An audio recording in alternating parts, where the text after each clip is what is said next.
Doctor Baba Saheb Ambedkar open university.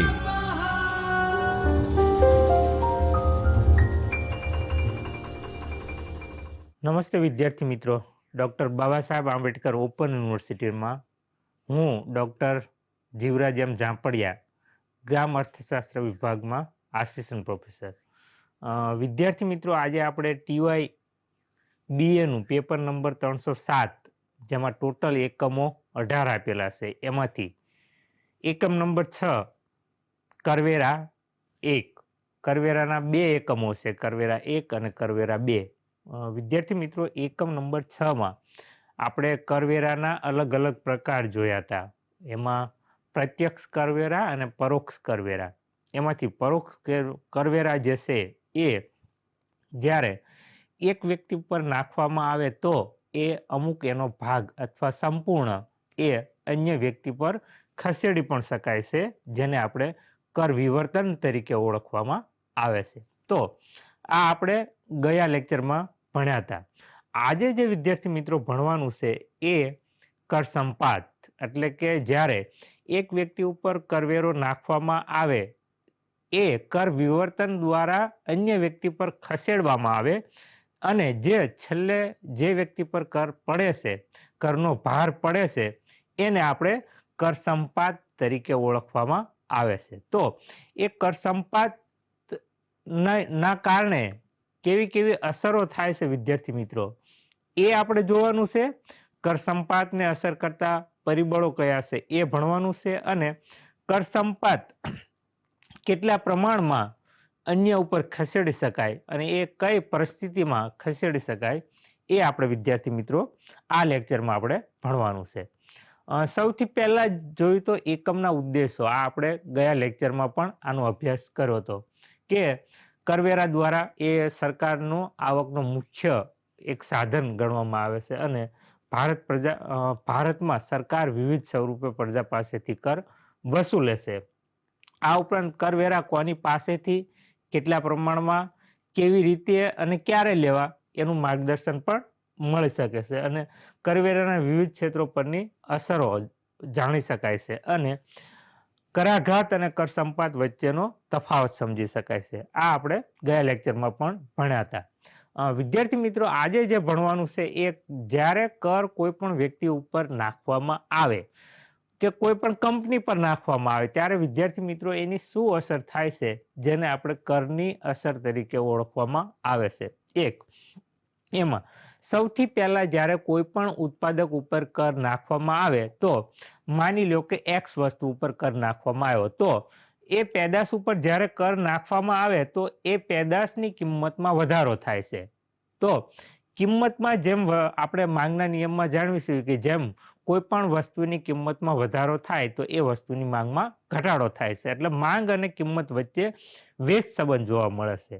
तो वस्तुनी किंमतमां वधारो थवाना कारणे वस्तुओनी मांगमां घटाडो थाय छे अने वस्तुओनी मांगमां घटाडो थवाना कारणे उत्पादकना नफामां घटाडो थाय छे अने उत्पादकना नफामां घटाडो थवाना कारणे मूડીरोकाणमां घटाडो थाय छे। आ जे छे ए करवेरो एक उत्पादक उपर नाखवामां आवे तो जे आपणने पहेली दृष्टिए जे असर जोवा मळे छे ए।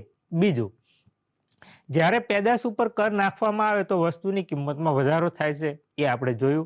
वस्तुनी किंमतमां वधारो थवाना कारणे वस्तुनी मांगमां घटाडो थाय छे ए पण जोयुं। पण वस्तुओनी मांगमां घटाडो थाय छे एना कारणे विद्यार्थी मित्रों वस्तुओनुं उत्पादनमां पण घटाडो थाय छे अने उत्पादनमां घटाडो थवाना कारणे जे काचा मालनी खरीदी थती एमां पण विद्यार्थी मित्रों घटाडो थाय छे अने ए उत्पादन घटतुं होवाना कारणे उत्पादनना अनेक साधनोनी मांगमां पण घटाडो थाय छे। आपणे जाणवीशुं के उत्पादनना मुख्यत्वे 4 साधनो छे। आ 4 साधनोनी मांगमां पण घटाडो थाय छे एटले अर्थतंत्रमां एक मंदी जेवुं वातावरण पण ઊભું થાય છે જો કરવેરાનું પ્રમાણ વધારે હોય તો। આ આપણે જોઈ કરવેરાની અસરો। વિદ્યાર્થી મિત્રો, આપણે જે ભણવાનું છે એ કર સંપાતની અસરો। આમ તો કરવેરાની અસરો અને કર સંપાતની અસરો બંનેને અલગ આપણે કરી શકતા નથી, પણ અમુક અર્થશાસ્ત્રીઓએ આને બંનેને અલગ રીતે પણ જોવાનો પ્રયત્ન કર્યો છે। સૌથી પહેલા કર સંપાતને આપણે કરવેરાને આપણે જ્યારે કોઈ પણ વ્યક્તિ ઉપર પહેલા કર નાખવામાં આવે તો એને કરાઘાત તરીકે ઓળખવામાં આવે છે. હવે જે પહેલા વ્યક્તિ ઉપર કર પડે એ કરાઘાત છે. એ વ્યક્તિ અન્ય પર કર ખસેડે તો એને આપણે કર વિવર્તન તરીકે ઓળખવી છે. અને જે છેલ્લે કરનો ભાર વહન કરે એને આપણે કર સંપાત તરીકે ઓળખવી છે. કરાઘાત, કર વિવર્તન અને કર સંપાત આ ત્રણેય વિદ્યાર્થી મિત્રો જે અલગ અલગ પ્રકાર છે એ વિદ્યાર્થી મિત્રો એકાબીજી અદલા બદલી થઈ જાય એવા છે.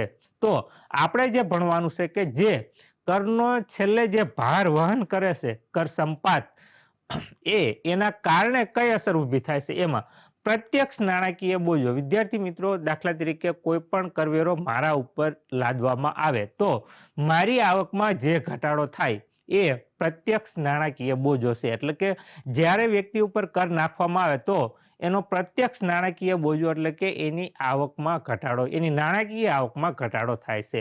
બીજું જે છે પરોક્ષ નાણાકીય બોજો. હવે દાખલા તરીકે કોઈ પણ વસ્તુ ઉપર કર નાખવામાં આવ્યો તો એ વસ્તુની કિંમતમાં વધારો થાય છે, એ આપણે સ્વાભાવિક છે.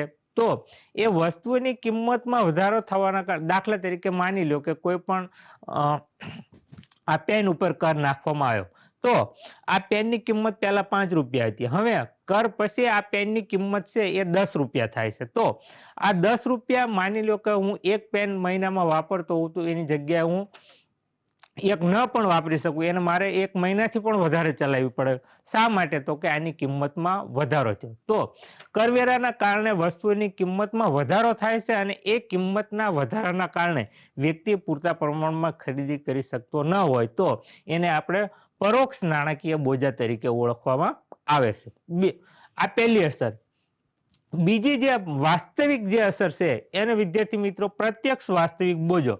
દાખલા તરીકે નદી ઉપર એક પુલ બાંધવામાં આવે છે. હવે પહેલા એના ઉપર કોઈ પણ જાતનો ટોલ ટેક્સ લેવામાં આવતો નહીં, પણ હવે એ પુલ પર જો નદીને એ પુલ ઉપરથી આપણે નદી ક્રોસ કરવી હોય તો એના ઉપર અમુક પ્રમાણમાં ટેક્સ નાખવામાં આવે છે. તો જે હવે એ પુલનો ટેક્સ ભરશે એને જ તે નદી એ પુલ ઉપરથી પસાર થવા દેવામાં આવશે.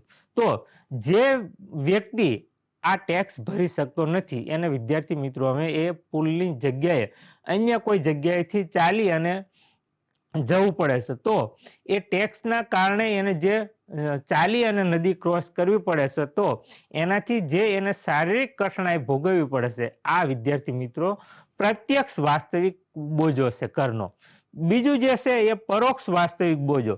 કોઈ પણ વસ્તુ ઉપર જ્યારે ટેક્સ નાખવામાં આવે તો એ વસ્તુની કિંમતમાં વધારો તો થાય જ છે, પણ એ વસ્તુઓની કિંમતના વધારાના કારણે મારી વાસ્તવિક આવકમાં ઘટાડો થાય છે અને એ વાસ્તવિક આવકના ઘટાડાના કારણે મારી કુલ માંગમાં પણ ઘટાડો થાય છે. આ જે અસર થાય છે વિદ્યાર્થી મિત્રો એ પ્રત્યક્ષ વાસ્તવિક બોજો છે. તો આપણને કર સંપાતની 2 પ્રકારની પરોક્ષ આવકો અને નાણાકીય બોજો અને વાસ્તવિક બોજો આ 2 પ્રકારની આપણે બોજા તરીકે ભણવામાં આવે છે. વિદ્યાર્થી મિત્રો કર સંપાતનું માપન જ્યારે આપણે માંગ અને પુરવઠાનો મૂલ્ય સાપેક્ષતાના સંદર્ભમાં હવે કોઈ પણ વ્યક્તિ ઉપર કરવેરા નાખવામાં આવે તો એ કેટલા કરવેરા એ ગ્રાહક ઉપર ખસેડી શકશે એને આપણે કર સંપાતનું માપન તરીકે ઓળખવામાં આવે છે. અને એ કર સંપાતનું માપનમાં આપણે એ રીતે કરવી શકીએ માંગની મૂલ્ય સાપેક્ષતા ભાગ્યા પુરવઠાની મૂલ્ય સાપેક્ષતા. આ બંનેના સંદર્ભમાં આપણે કેટલા પ્રમાણમાં ગ્રાહક ઉપર અથવા અન્ય વ્યક્તિ ઉપર કેટલા પ્રમાણમાં એ ટેક્સને આપણે કર વિવર્તન કરી શકીએ એનું માપન છે. વિદ્યાર્થી મિત્રો માંગની મૂલ્ય સાપેક્ષતા અને પુરવઠાની મૂલ્ય સાપેક્ષતા. જો માંગની મૂલ્ય સાપેક્ષતા અને પુરવઠાની મૂલ્ય સાપેક્ષતા બંને એકમ બરાબર હોય તો વિદ્યાર્થી મિત્રો જે કરવેરાનો ભાર છે એ અડધો ગ્રાહક ઉપર નાખવામાં આવશે અને અડધો એ ઉત્પાદક પોતે ભોગવતો હોય છે. તો આ માંગની મૂલ્ય સાપેક્ષતાના આધારે કરવેરાનો કેટલો ભાર અન્ય વ્યક્તિ ઉપર ખસેડવામાં આવશે એ વિદ્યાર્થી મિત્રો આ બંનેની મૂલ્ય સાપેક્ષતાના પ્રમાણ ઉપર આધાર હોય છે. હવે માંગની મૂલ્ય સાપેક્ષતાનો આપણને ખબર છે કે 5 પ્રકારમાં અલગ અલગ વિભાજન કરવામાં આવશે. સંપૂર્ણ મૂલ્ય સાપેક્ષ માંગ અને સંપૂર્ણ મૂલ્ય અનપેક્ષ માંગ, એકમ મૂલ્ય સાપેક્ષ માંગ, એકમથી વધુ મૂલ્ય સાપેક્ષ માંગ અને એકમથી ઓછી મૂલ્ય સાપેક્ષ માંગ. આ માંગની મૂલ્ય સાપેક્ષતાના અલગ અલગ પ્રકાર છે. જો સંપૂર્ણ મૂલ્ય સાપેક્ષ માંગ હોય તો વિદ્યાર્થી મિત્રો સંપૂર્ણ કરશે એ ઉત્પાદક પોતે ભોગવે છે. શા માટે?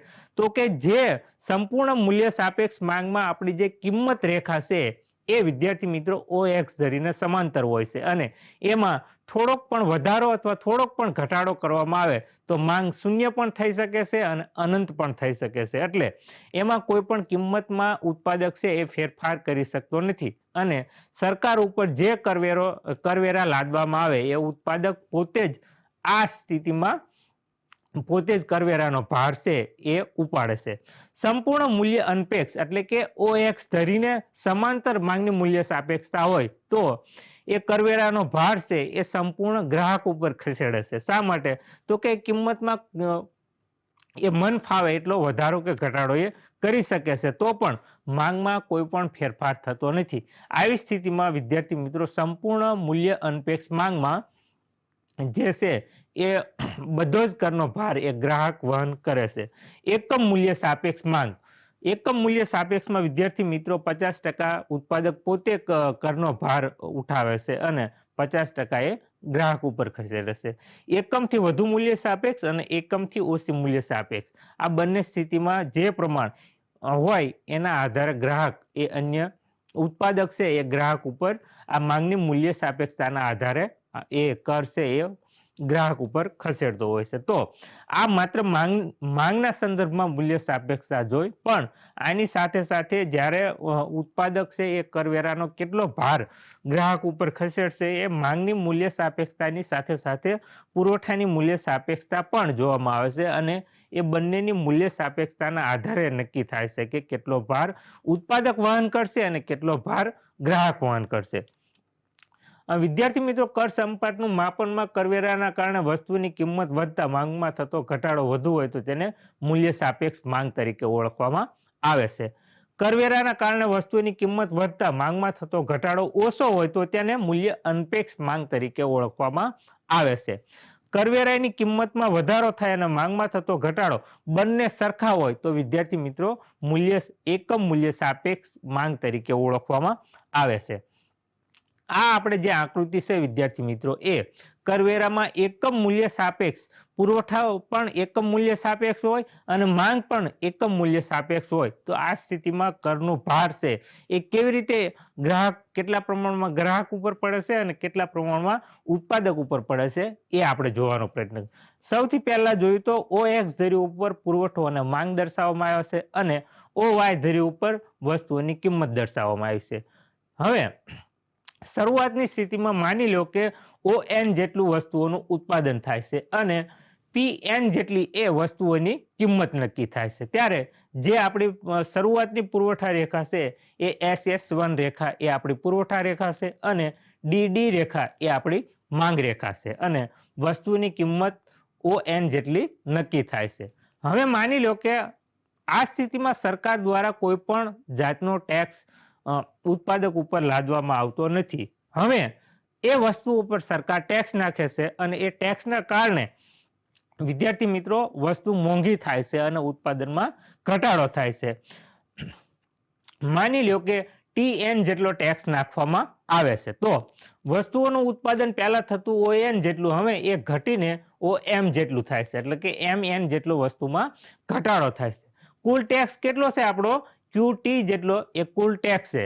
વિદ્યાર્થી મિત્રો આ સ્થિતિમાં QR જેટલો ટેક્સ છે એ ગ્રાહક ભોગવશે અને QRT જેટલો ટેક્સ છે એ ઉત્પાદક ભોગવશે. એટલે કે Q થી T જેટલો ટોટલ ટેક્સ છે એમાંથી QR જેટલો ટેક્સ એ ગ્રાહક ભોગવશે અને RT જેટલો ટેક્સ એ ઉત્પાદક ભોગવશે. શા માટે અડધો અડધો ભોગવે છે?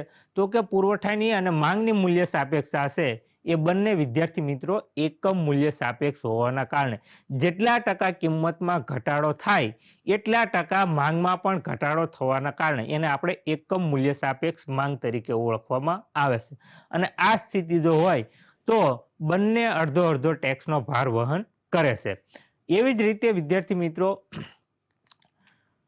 કર સંપાતમાં જે મસગ્રેવનો ખ્યાલ છે વિદ્યાર્થી મિત્રો, એને 3 પ્રકારે કરનો ભાર, કરની અસર સમજાવી છે. એમાં વિશિષ્ટ કર સંપાત, વિશિષ્ટ ખર્ચ સંપાત અને બજેટ સંપાત, આ 3 રીતે એ કર સંપાતને એ ઓળખાવે છે. એમાં વિશિષ્ટ કર સંપાત એટલે કે સરકાર પોતાનો જાહેર ખર્ચ જે છે એ સ્થિર રાખી અને કરવેરામાં વધારો કે ઘટાડો કરે તો એને આપણે વિશિષ્ટ કર સંપાત તરીકે ઓળખવામાં આવે છે.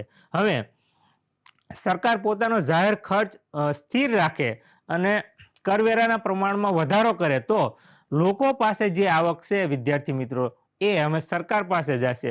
સરકાર પાસે આવક જતા એ જે સરકારનું બજેટ છે એ પુરાંતવાળું બજેટ થશે, ભાવ સપાટીમાં ઘટાડો થશે અને મંદી જેવી સ્થિતિનું નિર્માણ થશે. હવે આ આપણે જો સરકાર ખર્ચ છે એ સ્થિર રાખે અને કરવેરામાં વધારો કરે તો, પણ સરકાર જે કરવેરાને સ્થિર રાખે પણ જાહેર જે કરવેરા છે એમાં ઘટાડો કરે તો વિદ્યાર્થી મિત્રો ભાવ સપાટીમાં વધારો થાય છે અને ફુગાવાની સ્થિતિનું સર્જન થાય છે. એવી જ રીતે સરકાર જ્યારે કરવેરા સ્થિર રાખી અને જાહેર ખર્ચમાં ફેરફાર કરે તો એને વિદ્યાર્થી મિત્રો વિશિષ્ટ ખર્ચ સંપાત તરીકે ઓળખવામાં આવે. અને જેટલા પ્રમાણમાં ખર્ચ ફેરફાર કરે એટલા પ્રમાણમાં કરવેરા પણ ફેરફાર કરે તો એને બજેટ સંપાત તરીકે ઓળખવામાં આવે છે. આ વિદ્યાર્થી મિત્રો મસગ્રેવ નામના અર્થશાસ્ત્રીએ આ ખ્યાલ આખો આપેલો છે. એને આપણે બજેટ સંપાત તરીકે ઓળખવામાં આવે છે. આગળના લેક્ચરમાં વિદ્યાર્થી મિત્રો આપણે જે ભણવાનું છે એ કર સંપાતને અસર કરતા વિવિધ પરિબળો કયા કે જેનાથી આ કરવેરાનો ભાર ગ્રાહક ઉપર કેટલા પ્રમાણમાં, કેવી રીતે અને ક્યારે પડશે એ વિદ્યાર્થી મિત્રો આપણે આવતા લેક્ચરમાં જોઈશું. ત્યાં સુધી રજા આપશો. જય હિન્દ, જય ભારત.